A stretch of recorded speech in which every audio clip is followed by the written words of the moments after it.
20억 광년, 30억 광년까지의 우주를 지금 그 안에 포함되어 있는 은하들을 점으로 다 묘사를 한 겁니다. 거미줄 같이 혹은 거품 같이 이렇게 구조물들이 있죠. 정확히 우주가 어떤 에너지 구성을 가졌는지, 암흑 물질의 성질은 어떤지, 우주의 나이가 얼마인지 이런 거에 따라 이 우주 거대 구조가 결정되는 거예요. 지금 여러분들이 보는 이론과 관측이 제시하는 우주 거대 구조는 지금까지 존재한 모형 중에 최고이면 틀림없고요. 관심을 가져볼 만한 이론이 아니겠습니까?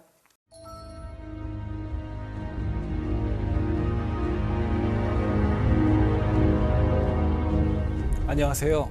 천문학자 이석영입니다.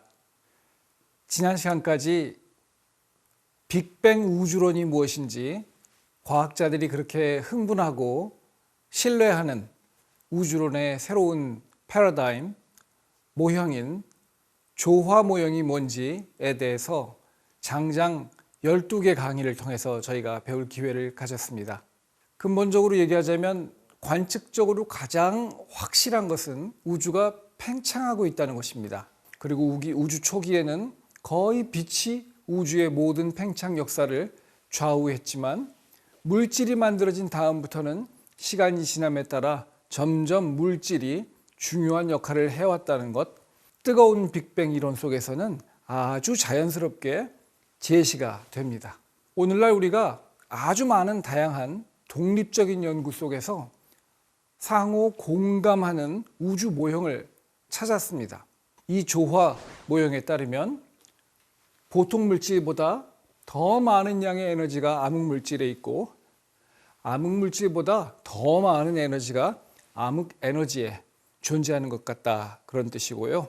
이 에너지의 양들을 다 아울러서 더하면 우주의 공간 기하가 평평한, 희한하게 뒤틀리지 않은 공간 기하를 갖게 된다는 것을 저희가 알게 되었습니다.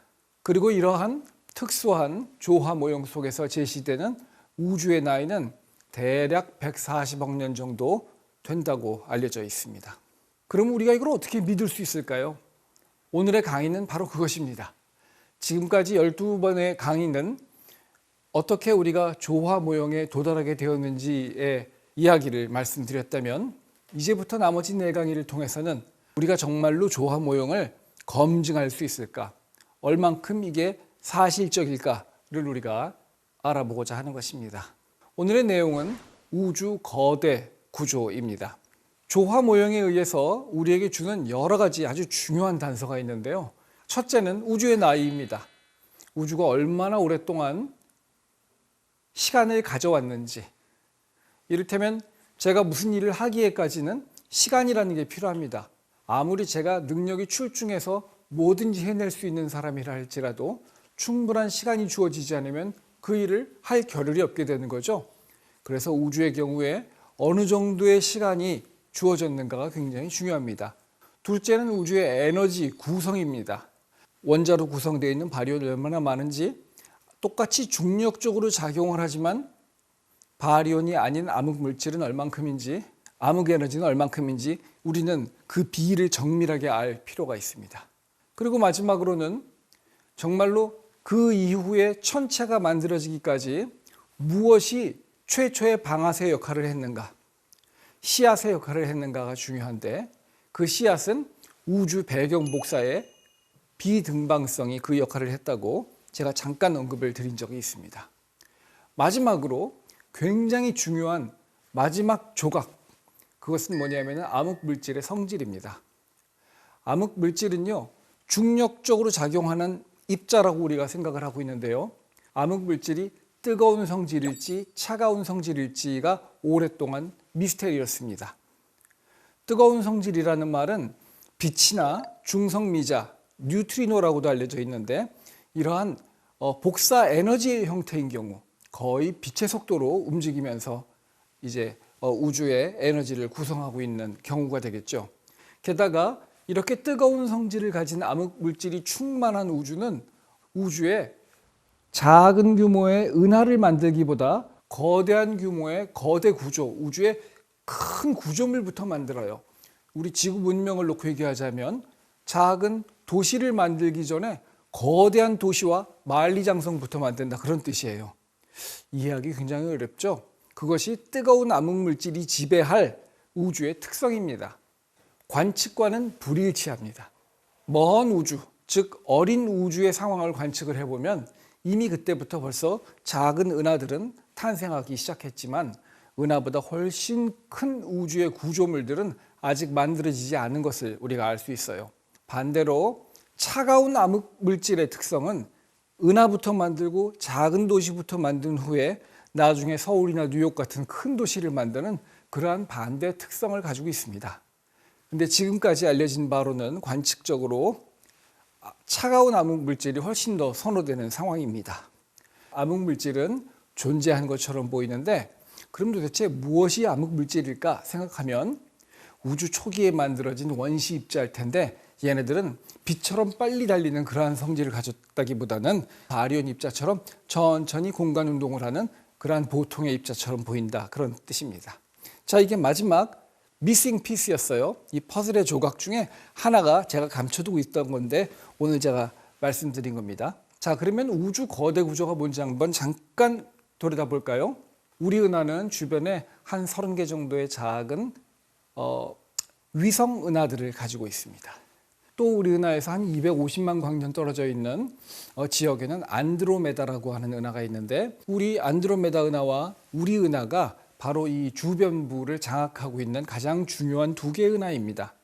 그리고 이 두 큰 은하들을 배경으로 주변에 한 수십 개의 작은 위성 은하들, 외소 은하들이 자리를 잡고 있습니다. 그리고 이 지역을 천문학적 용어로는 국부 은하군이라고 하는데요. 작은 은하군인데 우리가 속해 있는 곳이니까 국부적이다, 그래서 국부은하군이라고 하는데 저는 이 나이가 되도록 국부라는 말을 쓴 우리말 표현을 들어본 적이 딴 때는 없었어요. 국부은하군도 어쩌면 우리 은하군 하면 훨씬 더 이해하기 쉽지 않을까 이렇게 생각을 합니다. 이러한 은하군은 주변에 아주 많은 은하들로 둘러싸여 있습니다. 이 그림에 보이시는 지금 이 많은 점들은, 하얀 점들은 다 개개의 은하를 보여주고 있고요. 대략 한 1200만 광년 정도 되는 거리에 거의 수만 개의 은하를 제가 지금 보여드리고 있는 중인데요. 가장 가까이에는 여러분들이 언젠가 한 번쯤 들어보셨을 법한 천여자리 은하단이라고 하는 아주 거대한 은하단이 자리 잡고 있고요. 국부 은하군은 은하단은 아니고 조금 작은 집단에 속합니다. 우리나라 대한민국으로 치면은 안성이나 평택 정도 될까요? 천여자리 은하단과 우리 은하군을 다 포함하는 이 지역을 또 천여자리 초은하단이라고 부르기도 하고요. 이게 대충 우리가 파악할 수 있는 주변부 은하들의 수만 개의 분포도입니다. 137억 년 동안 우리가 빛이 날아오는 것을 보이는 우주의 한계 내에 지금까지 천문학자가 파악한 은하들을 다 그려봤습니다. 어떤가요? 무지무지하죠. 굉장히 많고 계산하는 방법에 따라 조금 다르긴 하지만 대략적으로 1000억 개 정도의 은하가 지금까지 파악된 것이 사실이고요. 앞으로 이거보다 훨씬 더 많은 은하들이 이제 파악이 될 거라고 생각을 합니다. 이 그림을 보시면 제일 먼저 드시는 생각이 뭔가요? 랜덤하다. 무작위로 은하가 그냥 펼쳐져 있네. 그렇죠?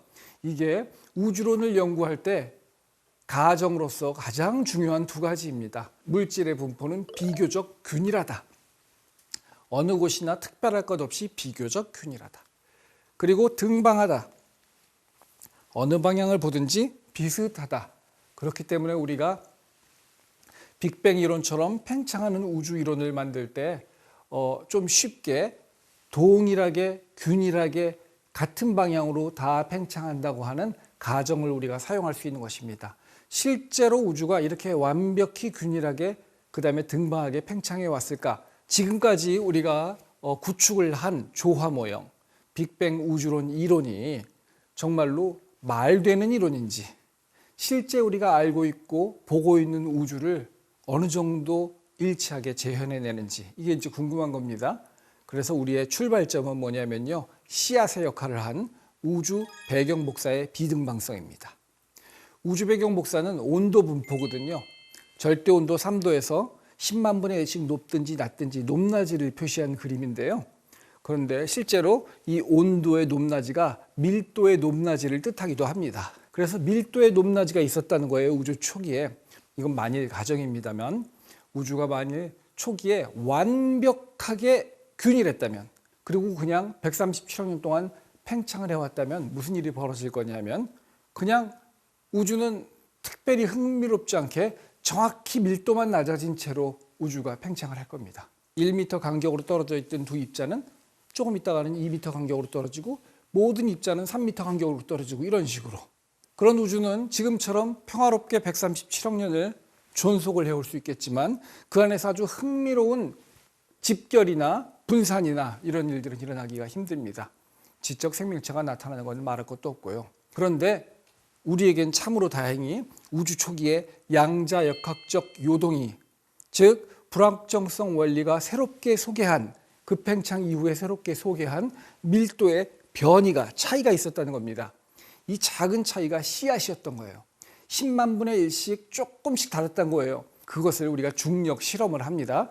우주 초기에 10만 분의 1씩 조금씩 밀도가 달랐던 것을 초기 조건으로 삼고 슈퍼컴퓨터를 활용을 해서, 저희 경우에는 보통 컴퓨터를 480개의 CPU를 묶어서 병렬 계산을 합니다. 이렇게 해서 컴퓨터를 돌리면요, 이제 다음과 같은 시뮬레이션이 나오는 겁니다. 한 변이 6천만 광년인 그래도 꽤 큰 그러한 규모의 공간을 보여드립니다. 이 공간 내에는요, 초기에는 암흑 물질과 기체들 이렇게 고르게 10만 분의 1의 차이만 가지고 존재를 했는데요. 그때부터 시간이 지나면서 중력적으로 암흑 물질이 먼저 모입니다. 푸른색으로 보이는 게 암흑 물질인데요. 암흑 물질이 먼저 모이고 나중에 암흑 물질이 웅덩이를, 중력장을 만들어 놓으면 그 중력장이 만들어진 곳마다 주변에 바리온 기체들이 중력적으로 집결을 하게 됩니다. 기체들이 모여서 별 탄생을 하면서 하얗게 나오죠. 작은 하얀 점들의 무리가 은하입니다.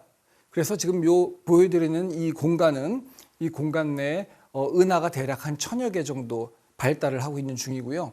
은하가 만들어지면서 별들이 초신성 폭발로 우르릉 꽝꽝 하고 폭발을 하게 되면 주변에 있는 기체들을 뜨겁게 달구게 되거든요. 그래서 붉은 색깔로 달궈진 것이 고온의 기체입니다. 즉 이 그림에서 여러분들이 여러 가지를 볼 수 있는데, 하나는 거미줄처럼 쭉쭉 연결되어 있는 큰 구조, 그런 애들을 보고 우리가 우주 거대 구조라고 그러고요. 우주 거대 구조 내에 이 안에 지금 은하가 한 1000여 개 정도 발달한 것을 여러분들이 보고 계신 거고요. 그리고 기체가 은하들의 분포와 또 암흑 물질의 분포에 따라 기체가 또 분포하고 있는 게 이렇게 보이는 겁니다. 처음에 빅뱅 우주론이 제시한 것처럼 초기 조건을 10만 분의 1 변이를 주고, 그것을 우리가 137억 년이라고 하는 조화 모형이 제시한 나이만큼을 주고, 암흑 물질은 어떤 성질을 가졌을까? 차가운 성질을 가져서 중력적으로만 반응한다라고 가정을 하고, 이 모든 것은 다 조화 모형이 제시한 거거든요.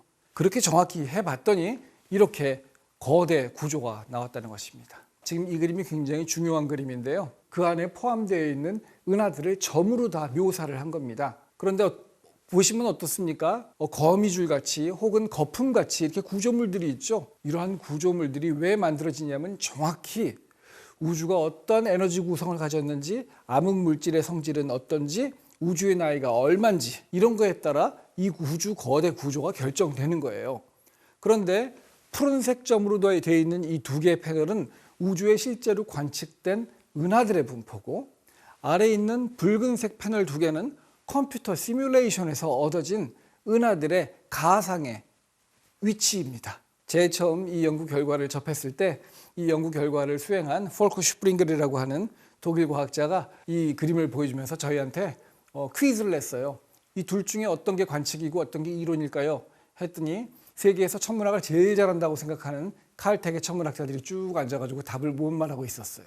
빅뱅 이론의 바탕을 둔 조화 모형이라고 하는 오늘날의 현대적인 이해, 이것이 제시하는 기본 내용들이 아주 정교하게 재현해내고 있더라, 그런 얘기입니다.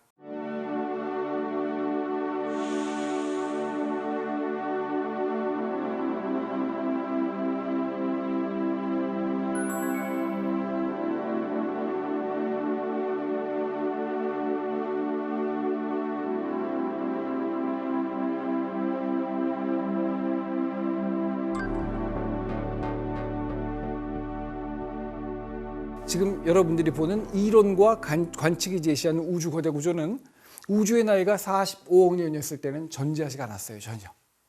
그래서 저는 어느 분이 저한테 와서 암흑 물질 정말 보장할 수 있어? 암흑 에너지가 정말로 존재합니까? 조화 모형 정말 맞아요? 모르겠어요. 하지만 저 말고 지금 이 땅에서 연구를 하고 있는 천문학자들 그 누구도 지금 우리가 찾은 조화 모형이라고 하는 모형을 대체해서 우주 거대 구조를 그렇게 얼추 비슷하게 재현해낼 수 있는 모형은 찾아내지 못했습니다. 이것이 유일하고 완전히 바르고 옳은 모형인지는 제가 장담할 수는 없겠지만 지금까지 존재한 모형 중에 최고임에는 틀림없고요. 이게 만약에 넘버 원이라면 넘버 투하고는 차이가 너무나 커서 넘버 투가 어디 있는지 보이지가 않을 정도입니다. 한번 궁금해서 관심을 가져볼 만한 이론이 아니겠습니까? 자, 오늘은 우주 거대 구조가 직접적으로 조화 모형의 예측을 얼만큼 잘 일치하는가 그 내용을 봄으로써 조화 모형이 꽤 신뢰할 수 있겠다라는 말씀을 드렸습니다. 다음 강의에는 이제 우리가 조금 더 피부로 느낄 수 있는 은하 그리고 또 별, 조화 모형이 은하조차도 설명할 수 있을까를 우리가 배워보겠습니다. 감사합니다.